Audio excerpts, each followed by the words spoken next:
कुछ जंगली शेरों ने मिलकर एक गधे का शिकार किया, लेकिन उनमें से एक शेर ने कहा, इसे मारो मत, मेरे पास इसको लेकर एक बेहतरीन योजना है।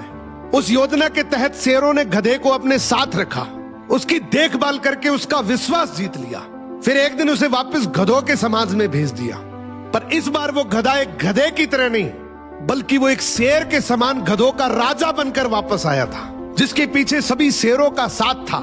इसलिए बाकी सारे गधे इससे डरने लगे और उसके खिलाफ बोलने से कतराने लगे।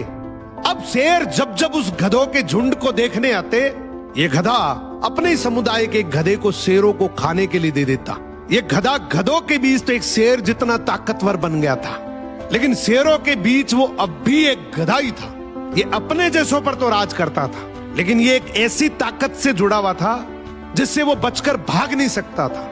इसने हजारों मासूम गधों की कुर्बानी दी, सिर्फ ये सोचकर कि इससे मैं और ज्यादा ताकतवर बन जाऊंगा। एक दिन ऐसा आया कि सभी गधों ने एकजुट होकर उसका विरोध किया और ये ठान लिया कि इस बार शेर जब भी शिकार करने के लिए आएंगे तो हम में से कोई नहीं जाएगा, चाहे उसका परिणाम कुछ भी हो। अगले दिन जब शेर आए तो ये गधा अकेला ही खड़ा था, इसके पास कोई दूसरा झुंड नहीं था।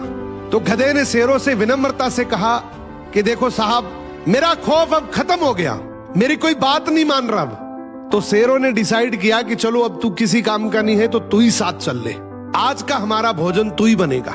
इस तरीके से आखिर में इस गधे का भी शिकार हो गया।